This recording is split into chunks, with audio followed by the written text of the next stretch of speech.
이번 주 미국 증시 전반적인 흐름 한번 점검해 볼까요? 워낙 그 엔비디아 충격이 오래가 남아 있어가지고 네.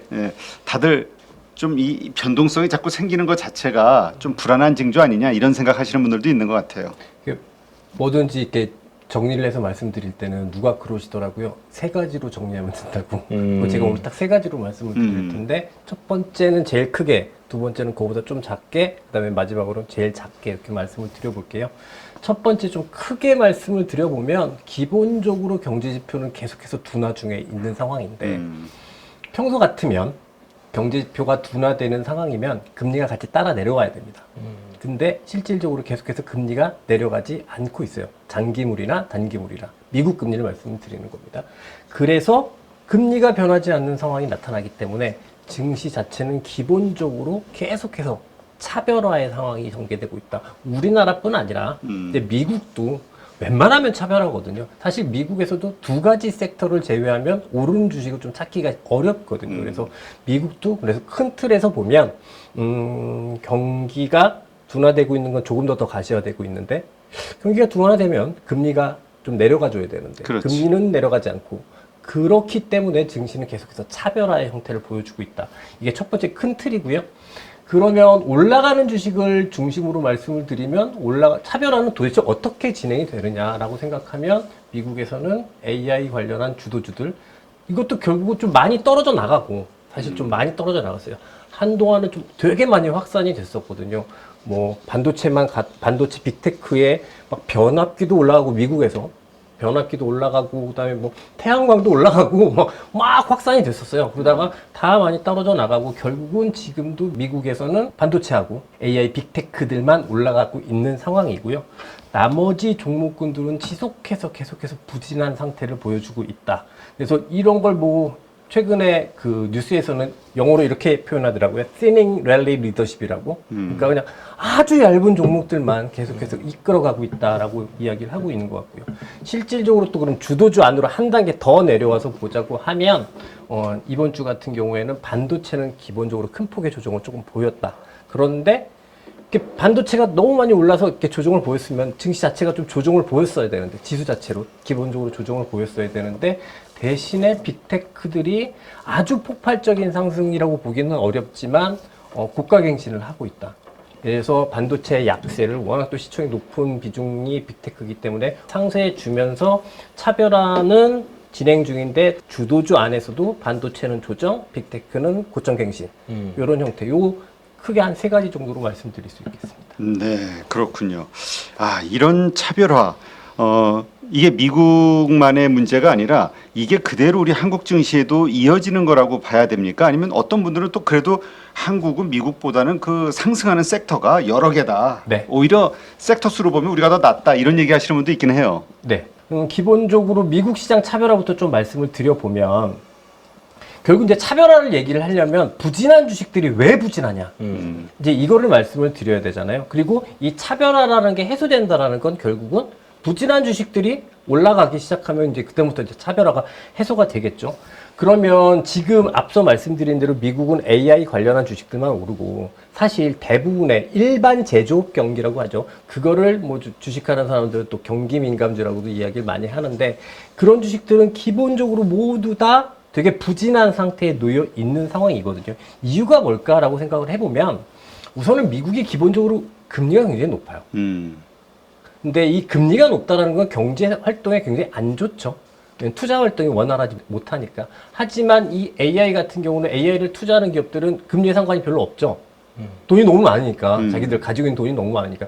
그래서 AI 경쟁에서 뒤지지 않으려고 엄청나게 투자를 하고 있고 그 투자의 단물을 반도체 기업들이 다 받고 있는 상황인 거고.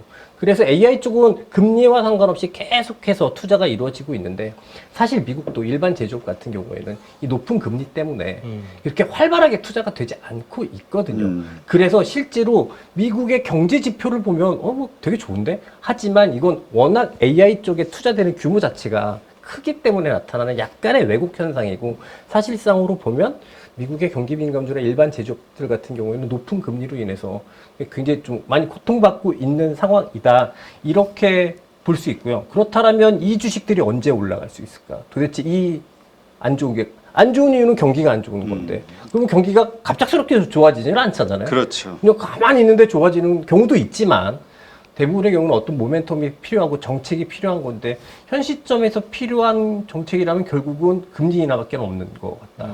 결국은 금리 때문에 이 일반 제조업들이 안 좋은 거니까 금리 인하가 가장 큰 모멘텀이 될 것 같은데요. 요게 문제인 게 제가 이제 우리 8.15에 나왔을 때가 지지난주였는데 그때가 FOMC 딱 끝났을 때 그때 한번 나왔었는데요.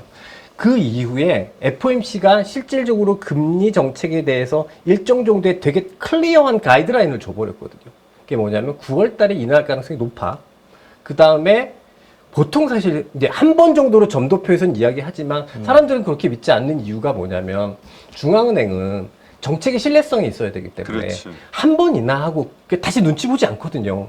창피하잖아요. 그래서 보통 한 번 인하하면 한 번 정도는 더 인하하는 게 통례인데 그래서 일반적인 시장의 컨센서스 자체는 9월 달에 인하를 한 번 하고 12월 달에 인하를 한 번 정도 더 할 거다라는 게 기본적인 컨센서스인 것 같아요.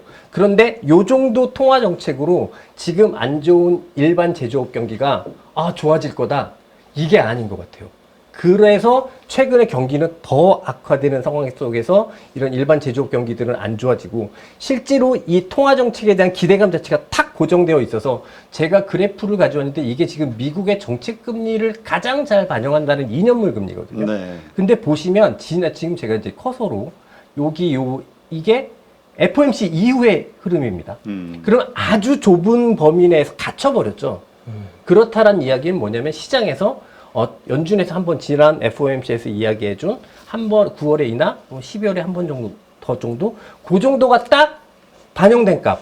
거기서 움직이지 않고 있는 거죠. 그런데 실제로 경기 민감주들 같은 경우, 일반 제조업 기업들 같은 경우에는 요 정도 금리 인하로 만족스럽지가 않으니까 그러면 금리를 더 내려줘야 나는 좋아지는데. 그런데 그렇지 않은 상황이니까 이 주식들은 계속해서 주가가 하락하고 있는 상황이고 이거와 상관없는 주식들은 계속 좋아지는 상황이고 이렇게 볼 수 있고요. 그렇다면 현 시점에서는 요 금리가 내려가 줘야 되잖아요. 그렇죠. 2년물 금리가 내려가 줘야 되는데 내려갈 수 있는 방법이 뭘까라고 생각을 해보면 첫 번째는 생각보다 훨씬 더 물가가 빠르게 안정돼 주거나 오늘 밤에 PCE가 있겠죠. 아니면 경제 지표가 생각보다 좀 더 심각하게 망가져 주거나 이 두 가지가 동시다발적으로 발생을 하게 되면 그러면 이런 이 시장의 기대 자체가 기본적으로 조금 더 커질 것 같고 금리 인하 폭이 커질 수 있다는 것에 대한 기대감이 커질 것 같고 그렇게 됐을 때는 지금 부진한 주식들이 오히려 아이러니하게 좀 좋아질 수 있는 상황을 기대해 볼 수 있지 않을까 이렇게 생각을 합니다. 그렇다면 오늘 밤 PC 이 지표가 상당히 중요하겠네요. 지금 예상치는 어떻습니까? 시장에? 네, 일단 코어 PC가 중요하죠. 코어 PC가 연준이 자기들이 늘 제일 이제 통화 정책을 결정할 때 바로미터로 삼는다고 하니까 지금 지난달이 MOM 그러니까 월간 기준으로 0.2% 증가인데 0.1% 정도로 예상을 하고 있는 것 같아요. 근데 사실 이제 PC가 연준이 매번 이게 되게 중요하다고 막 이야기 강조를 하지만 사람들은 CPI를 더 많이 보잖아요. 그 이유가 뭐냐면 CPI가 먼저 발표돼서 그렇거든요. 근데 대충 PC가 CPI랑 크게 어긋나지가 않기 때문에 CPI에서 대충 좋게 발표를 했으면 PC도 좋겠지. 그래서 이제 좀 주목도가 떨어지는 부분이 있기는 합니다만 사실 CPI하고 PC가 조금 구성 항목에 차이가 있어요. 네. CPI 같은 경우에는 주거비의 항목이 조금 많거든요. 근데 연준은 매일 어떤 인플레이션 지표가 제일 중요하다고 얘기하냐면 주거비를 제외한 슈퍼 코어 PC라는 걸 제일 중요시 여긴단 말이죠.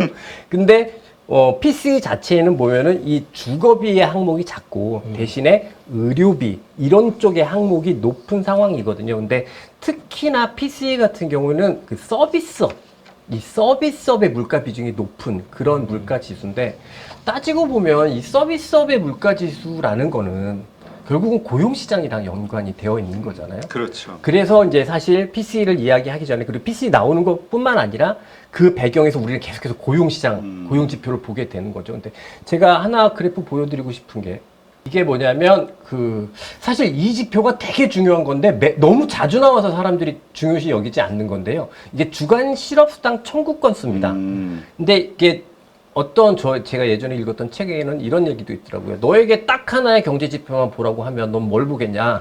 라고 하면 이 주간 실업수당 청구 건수를 보겠다라고 얘기를 하더라고요. 근데 이제 이게 주간의 변동성이 심하니까 보통 이제 추이를 보려고 하면 4주 평균 주간 이동 평균을 보는데요. 이게 지금 제가 보여드리고 있는 게 미국의 주간 실업수당 청구 건수 4주 평균입니다. 근데 보시게 되면 이게 올해 5월 이후부터 이게 계속 오르죠. 이제 실업수당이 오른다라는 거, 실업수당을 청구하는 사람이 오른다는 거. 실업자가 된다는 얘기죠. 네. 많이 잘렸다. 많이 잘렸기 때문에 그럴 거다라고 생각을 해본다면, 그러면, 최근에 이민자 때문에 그 고용보고서 자체는 조금 혼재되고 생각보다 늘 강하게 나오고 이렇긴 하지만 실질적으로 미국의 고용시장은 냉각되고 있는 거로 볼 수 있거든요. 근데 저도 이 정도 눈치를 채는데, 뭐, 모든 사람들이 다 눈치채고 알고 있지 않겠습니까? 저는 항상 제가 다 한다, 저만 안다, 저만 아는 비밀은 없다 생각을 하기 때문에 그런 측면에서 생각을 해보면 PCE가 지난번 CPI가 굉장히 사실 되게 인상적으로 안정적으로 나왔거든요. 그 정도 수준으로 발표되게 된다고 했을 때 시장이 그냥 이건 기대입니다만 혹시나 좀 반응해 주지 않을까? 어떤 반응이냐면 지금 약간 부진한 종목군들을 중심으로 반응해 주지 않을까? 이런 기대를 해보게 되는 거죠. 금리가 내려가면서. 근데 그럼 PC가 얼만큼 내려오면 그럴 거냐? 이게 사실 뭐 많은 사람들이 나와서 얘기 많이 하는데 제가 생각할 때 그거 알고 얘기하는 건 아니거든요. 그렇죠. 대충 어림잡아 얘기하는 거고 저는 그렇게 말씀드리기보다는 이렇게 PC가 이런 정도 나왔는데 시장에서 어떤 반응이 나오면 이거를 그런 쪽으로 움직이는구나 이렇게 이해할 수 있을까라고 생각을 해보면 첫 번째는 앞서 보여드렸던 단기물 금리가 조금 내려가는 게 우선인 것 같고요. 두 번째는 뭐냐면 보시면 이제 미국의 러셀 2000 지수를 그냥 뭐 미국의 중소형주로 표현을 많이 하기도 하는데 사실 경기 민감주를 가장 그러니까 경기 민감주를 가장 잘 반영하는 지수라고 볼 수 있거든요.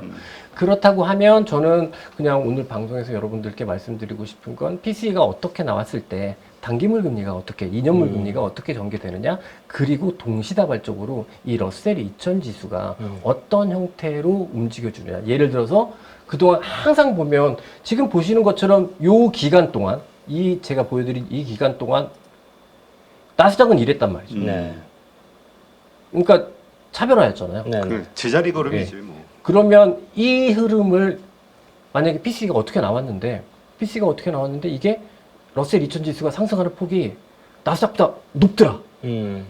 라고 하면 이게 차별화가 약간 좀 해소되는 거 아니야? 라고 조금 생각해 볼 수 있지 않나 이런 말씀을 드리고 싶습니다. 우리가 사실 지금 말씀하신 저 러셀에 포함되는 중소형주들 혹은 성장주들 이것이 본격적으로 상승하려면 금리 인하가 돼야 그런 상승이 있을 것이다라고 이제 보통 이야기를 하는데 말씀은 금리 인하 전이라도 이 PC의 지표가 떨어지는 것만으로도 저런 것들이 나갈 수 있는 이유가 될 것이다. 사실 금리라는 거는 많은 분들이 이제 채권이 훨씬 더 어려워하세요. 주식하시는 분들보다. 근데 저는 절대 아니다라고 얘기를 하거든요. 왜냐하면 주식은 누구나 정답을 알려주지 않는데 채권은 누가 정답을 알려주거든요. 현 시점 기준금리가 얼마야? 이렇게 누가 얘기를 해줘요. 주식시장이 파월이 지금 S&P 500의 적정 지수가 얼마다라고 이야기해주지 않잖아요. 그래서 주식이 훨씬 더 어렵다라고 생각을 하는데 그렇다면 연준의 통화 정책이 어떤 형식으로 변경되는 거에 따른 실질적인 시중금리가 사실은 가장 주식 투자의 바로미터다. 연준의 정책이 어떤 코멘트를 해서 이 정책금리 보여드리면 절대 변하지 않는 이런 정책금리 이런 게 중요한 게 아니라 이제 시중에 움직여지는 시중금리가 더 중요하지 않겠느냐라고 생각이 들고 근데 이게 또 시장은 그거에 따라 빠르게 반응을 하니까 여기에 맞추면 되지 않을까 생각을 합니다. 지금 뭐 S&P도 그렇고 나스닥도 선물이 지금 상승하고 있는 거 보면 한 0.4% 상승하는데 오늘 PC에 대한 기대치들이 좀 있는 것 같아요. 좀 잘 나올 것 같다는. 그러니까 저는 이거는 참 그래요. 그게 뭐냐면 기대했다가 아니면 그래서 항상 이거 기대는 그냥 기대로만 가지고 실제로 움직이는 걸 이걸 딱 보면서 사실은 저는 더 중요한 거는 나스닥은 금리가 어떻게 됐든 계속 올라갈 거거든요. 그러니까 특별한 뭔가의 변화가 생기지 않는 한 그렇다면 나스닥이 바로미터라기보다는 오히려 지금 현재 상황에서 차별화 저는 개인적으로 미국의 차별화가 해소되면 이제 요번에 말씀을 드릴 텐데 우리나라 차별화도 조금 해소될 수 있을 거다라고 생각을 하거든요. 그렇기 때문에 미국의 차별화되는 게 사실 우리한테 좋다. 그 차별화가 된다는 얘기는 네. 그러니까 이제까지 오르는 종목들 섹터들만 올랐잖아요. 네. 그게 아니라 그동안 소외됐던 네네네. 이런 것들이 오르기 시작할 예, 것이다. 차별화 해소가 될 수 있지 않을까라고 생각을 해요. 이게 이제 연이어서 계속 말씀을 드려보면 사실 이제 우리나라도 이제 섹터 오르는 게 이제 반도체, 자동차, 네. 그다음에 음식료, 화장품, 방산, 조선. 뭐 전력 예, 설비. 전력 뭐 변압기 딱 한 요 정도인 것 같은데 사실 반도체를 딱 제외하면 시총 비중이 반도체 자동차를 빼면 시총 비중이 높지 않고 네네. 결국 차별화가 좀 부진이 계속 이어진다라는 게 이유가 뭘까? 우리나라도 되게 부진이 이어지는 게 이유가 뭘까 하면 사실 좀 말씀드리기 되게 조심스럽긴 합니다만 2차 전지, 그렇지. 소재 뭐 이런 종목들이 보시면 지금 힘을 못 쓰고 있지 계속. 힘을 못 쓴다기보다 그냥 트렌드로 보게 되면 이게 우하향이 너무나 지속적으로 지금 보시는 LG 에너지 솔루션이잖아요. 너무나 고통스러운 차트지 않습니까? 그렇죠. 이게 진짜 정말 주식하시는 분들 다 아시는데 이건 너무나 고통스러운 차트잖아요. 근데 이런 종목들이 2차 전지에만 있는 게 아니라 사실은 소재도 보시면 이게 형태나 자르지만 똑같거든요. 이게 지금 현대제철인데. 그러면 이건 너무 고통스러운 일이라는 거죠. 근데 사실 왜 이런 흐름들이 나타날까? 이것도 좀 한번 짚고 넘어가 보면 사실 우리나라 전체로 보더라도 저 개인적으로 생각할 땐 증시가 오르는데 이게 우리나라 매크로가 좋아서 오르는 것 같지는 않다라는 걸 사실은 환율이나 금리에서 보여주고 있는 것 같아요. 이게 보시면 우리나라 지금 원달러 환율을 좀 보여드릴 텐데요. 오늘 조금 많이 하락하고 있습니다. 오늘 한 9원 네. 하락한 것 같아요. 이게 보통 우리나라는 이머징 마켓 통하기 때문에 이 환율이라는 게 우리나라의 펀더멘탈을 그대로 다 반영한다고 보면 되거든요. 그래서 보통은 우리나라 증시가 좋으면 원화가 강세여야죠. 환율이 내려가면서 원화가 강세였어야 하는데 지금은 보면 오늘 좀 많이 빠졌습니다만 계속해서 지수, 주가지수, 코스피 200은 오르지만 원달러가 되게 높아요. 그리고 또 반대로 우리나라 3년물 금리를 보게 돼도 금리가 지금 이 수준까지 내려가 있거든요. 네. 근데 금리가 내려가 있는 건 그만큼 매크로 펀더멘탈이 안 좋다라는 거잖아요. 그러면 이 매크로 펀더멘탈이 왜 안 좋을까 생각을 해보면 결국은 우리나라도 수출국가니까 우리한테 지금 내수를 크게 기대할 수는 없는 상황이고 그럼 수출국가인데 이 수출국가 상황에서 그냥 반도체만 좋고 몇몇 개 일부만 좋은 거지 나머지 사실 지금 앞서 잠깐 보였던 2차 전지 얼마나 수출을 많이 해야 되는 그런 겁니까 또 그다음에 또 뭐 소재 얼마나 그런 것들입니까? 근데 이게 이제 사실 중국이랑 교역이 잘 되면 좋은데 지금 일단은 어떤 이유에서건 중국이랑 교역이 막혀 있는 상황이다 보니 근데 그게 얘기하신 게 그 소재 쪽이나 이런 부분이 중국과 완전히 그 경쟁 구도에 있는 거잖아요. 2차 전지도 지금 중국이 완전 다 잡아먹고 있고 철강 쪽도 사실 중국의 철강이 올라야 우리나라 철강값이 오르는 그런 상황에 캐파를 갖고 있으니까 쉽지가 않은 것 같아요. 그런 부분에서. 저쪽에 가격이 올라야 네. 우리도 가격이나 뭐 판매가 연결이 되는 것 같기는 해요. 그래서 그나마 그러면 우리가 예전처럼 수출이 다 좋아질 수는 없을 것 같다. 왜 한쪽이 이렇게 그러니까요. 확 막혀 있으니까 네. 그나마 현재 상황에서 그래도 저 고통스러운 2차 전지의 흐름을 그나마 좀 벗겨낼 수 있는 상황, 소재의 흐름들을 벗겨낼 수 있는 그냥 그 고통스러운 흐름들을 좀 벗겨낼 수 있는 상황이 뭘까라고 하면 그나마 미국에다가 수출을 조금 해주면 되거든요. 그런데 미국에다가 수출을 하려면 어떤 현상이 벌어져야 될까? 결국 우리나라 제품을 수입해주는 미국의 일반 제조 지금 앞서 제가 말씀드린 그것들이 미국에서 잘 돼야 된다. 엄청 부진한 이 경기 민감주들이 뭔가 자기들이 잘 돼야 투자를 할 거고 투자를 하는 과정에서 우리나라 제품을 수입해 줄 거고 그렇기 때문에 저는 아주 직접적이라고 말씀은 못 드리겠지만 미국의 차별화가 우리나라에도 약간 직간접적으로 영향을 미치고 있다라고 생각을 하고 실제로 그래서 미국의 경기 민감주가 개선이 될 때 사실 지난해 11월, 12월 제가 맨 나중에 말씀을 한번 드릴 텐데 지난해 11월, 12월에 금리 인하기 나니까 확 커지면서 증시 폭등할 때 그때 우리나라 증시도 셌잖아요. 근데 그때 미국의 경기 민감주들이 엄청 좋았거든요. 근데 그런 연관관계들이 뭐 제가 물론 이게 이 주가의 상관관계가 모든 펀더멘탈을 다 설명한다고 할 수는 없지만 뭐 제가 무슨 각각의 산업의 애널리스트도 아니고 그것 근데 대략의 흐름에서 생각을 말씀을 드려본다면 우리 차별화의 원인도 이쪽하고는 좀 분명히 연관이 있다. 그렇다라고 생각을 해보면 미국의 차별화가 좀 해소되는 그런 모습이 우리나라한테는 더 좋고 그랬을 때 조금 뭐 우리 지금까지 가고 있는 것만 할 수 있는데 그나마 조금 그 숨통이 틀 수 있지 않을까 이런 이게 이제 그 아까 말씀하신 것처럼 미국의 경기 민감주 우리나라와 같이 급등했던 게 그때 상황 딱 생각해 보면 이야기 나오는 게 금리 인하 7번 한다. 네. 8번 그렇지. 한다. 네. 막 이럴 때였거든요. 그러니까 이제 그 기대감이 거기에 확 반영이 됐던 건데 어라 아니네 이렇게 돼 버리니까 근데 하나 의문이 좀 생기는 게 지금 어쨌든 미국의 경기는 둔화 쪽으로 꺾이고 있잖아요. 네. 금리 인하를 한다고 해서 네. 그러니까 더 꺾이게 되면 금리 인하를 하겠죠. 네. 금리 인하를 한다고 해서 다시 살아날까요? 그렇진 않을 것 같은데. 그러니까 말씀하신 미국 경기가 확 좋아지는 네. 실제로 수치가 나올 정도로 좋아지는 환경이나 아니면 그런 일들이 상황이 벌어질 것이냐 아니면 금리 인하하는 것만으로도 그거에 대한 기대감 네. 그것으로 가는 것이냐. 저는 항상 그 과거가 모든 걸 설명한다고 할 수는 없지만 그동안 보면 경기가 좋아지는 시그널을 보고 주식시장이 움직이는 걸 본 적은 없었던 것 같아요. 항상 주식시장이 처음으로 움직이는 시점은 금리를 인하하는 시점인데 이제 지금은 그러면 9월 달에 인하한다고 하는데 왜 안 움직이냐 뭐 한 몇 달 안 남았는데 이렇게 보면은 딱 앞서 맨 처음에 말씀드렸듯이 올해는 1.5 두 번 요 정도로 딱 고정 그리고 파월은 맨날 이야기하는 데이터 디펜던트 이런 상황이 되니까 이제 의미 있게 통화 정책이 변경됐구나라는 기대를 못 하기 때문에 잘 안 움직이는 상황이라고 보고요. 사실 앞서 잠깐 말씀하신 것처럼 작년 11월, 12월 같은 경우에는 이제 총 뭐 6회, 8회 여기까지 좀 오바했죠. 네네. 이제 제가 볼 때는 근데 그 오바는 주식 시장이 한 건 아닌 것 같고 이게 작년, 재작년 정말 채권하는 사람들 너무 고통스러웠거든요. 그러니까 그거 한번 먹어보려고. 이게 금리나 많이 하면 자기들 롱이니까. 끝까지 물타기 하고 있습니다 네. 지금. 그거 한번 먹어보려고 좀 과하게 프라이싱 시켰던 것 같은데, 네. 이거 한번 그냥 그 순서 상관없이 보여드리면, 그때 이제 작년 11월, 12월에 보시면, 이게 앞서 보여드렸던 러셀 러셀, 2000인데, 네. 2000인데, 요 기간이거든요.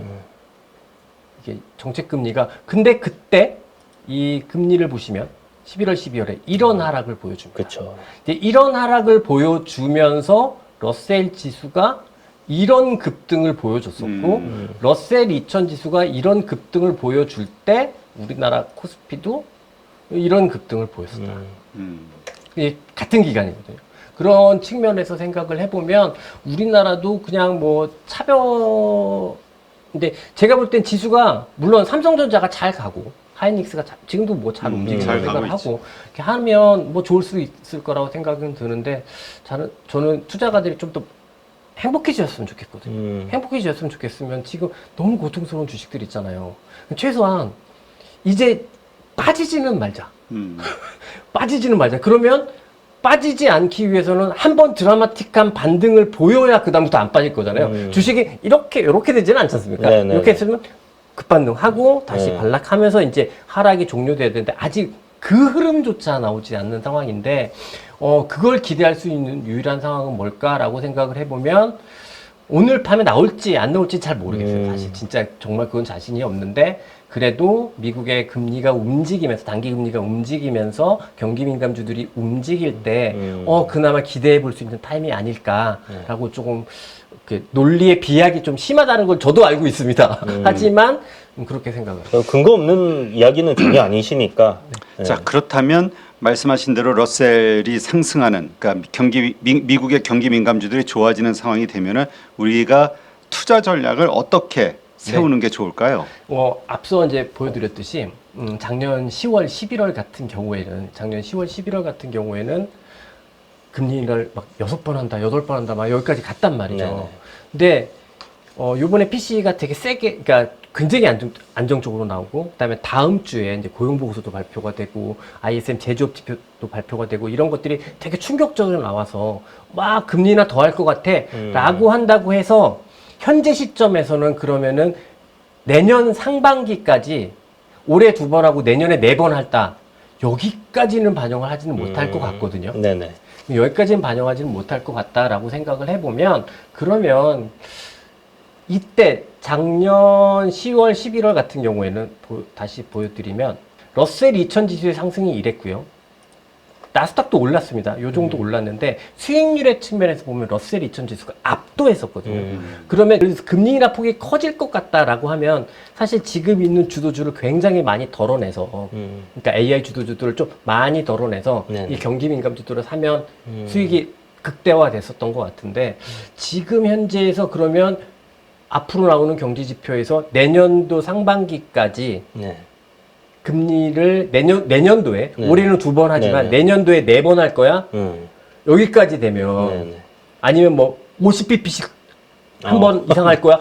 이게 아니면 그건 힘들다고 보면 저는 그냥 주도주를 많이 가지고 계시고 네. 가지고 계시다가 그냥 여기에 조금만 더 이 경기 민감주들을 좀 포트폴리오로 확장시켜라. 지금은 어떤 포트폴리오를 확장시키면 수익이 안 나잖아요. 그렇죠.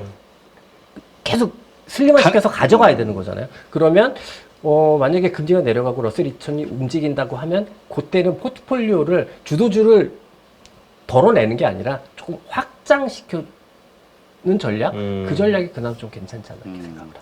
알겠습니다. 어쨌든 그 메인은 어쨌건 주도주 계속 가져가야 된다는 거는 기본이네요. 네. 그런 경기 민감주로 또 빠른 급등, 주도주가 좀 쉬는 이제까지 주도주가 좀 쉬거나 횡보하는 과정이 있을 것이고 그러니까 이때 싹 팔아서 이쪽에 급등이 예상되는 경기 민감주 싹 사가지고 싹 먹고 또 이게 아니라 네. 이거는 그대로 가져간다. 네. 지금은 이렇게 가져가고 조금 얹어내는. 근데 그 얘기는 이 저러한 어떤 러셀이 올라가고 어떤 경기 민감주가 올라가는 상황에서도 이 주도주 역할을 했던 기존의 종목들 네. 이런 것들도 섹터도 계속 올라간다라고 보시는 건가요? 네, 일단 기본적으로 계속해서 올라갈 수 있다. 그리고 사실 6월 달에 너무 이제 글로벌 반도체가 너무 섹시했지 않습니까? 너무 엄청난 수익률을 줬었는데 최근에 보면 반도체의 상승 탄력이 조금 지금 보여드리는 게 반도체 지수인데 이게 약간 조정 상태이긴 한데요. 5월 달부터 6월 달까지 막 오를 때 엔비디아 하나만 막 멱살 잡고 올라간 게 아니라 사실은 엔비디아 말고 같이 올랐던 주식 중에 하나는 이제 퀄컴이 있는데요. 네. 퀄컴의 이탈이 조금 심상치 않아 보입니다. 퀄컴은 조금 더 추세에서 많이 이탈하고 있는 듯해 보이고 그렇다라고 하면 반도체가 빠질 것 같다는 아니지만 반도체 그 너무 섹시했던 그 6월 달까지의 상승 탄력보다는 조금 둔화되지 않을까라는 생각은 하고는 있을 수 있고 대신에 그러면 전 늘 그래요. 물론 수익률을 최고로 높이려면 반도체 몰빵 찍었으면 됐겠죠.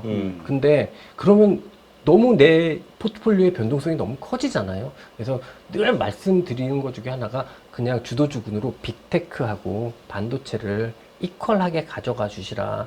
그러면 그러면 좀 수익이 덜 날지라도 굉장히 내 수익 자체의 변동성이 줄어들 거다 이 말씀을 많이 드리거든요. 지금도 그냥 저는 계속해서 빅테크하고 반도체를 중심에 놓고 그 다음에 지금 이제 러셀이 만약에 움직인다 단기 금리가 내려가면서 러셀이 움직인다 하면 네. 여기에 뭐 러셀 2000 ETF 뭐 이런 거 사도 괜찮네요. 네, 네. 나쁘지 않을 것 같다 이렇게 생각합니다. 사실 종목 선정하기 힘들거든요, 개인 투자자들이.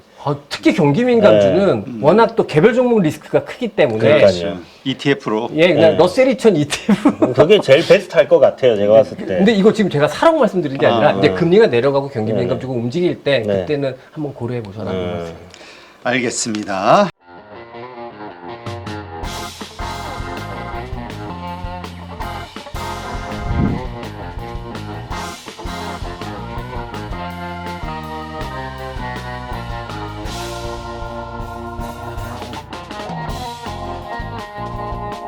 네, 여기저기서 많이 또 강의도 들어보시고 그리고 또 기법이라고 하는 것도 많이 또 체크해 보시고 적용시켜 보셨을 것 같습니다. 그런데 결과가 좋으십니까? 이거는 저희 클래스만의 강점이 될 겁니다.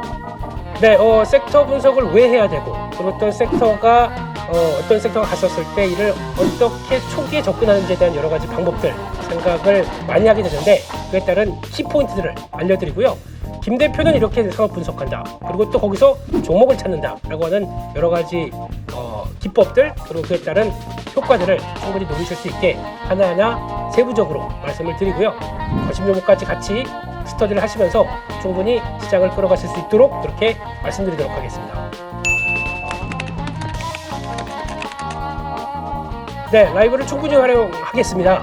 거기서 나오는 질문들, 그리고 또 매매하시다가 요런 때 참 애매할 텐데 라고 하는 제가 겪었던 부분들 그대로 담고 또 문의가 들어오게 되면 충분히 안내를 드리겠습니다. 이거는 저희 클래스만의 강점이 될 겁니다.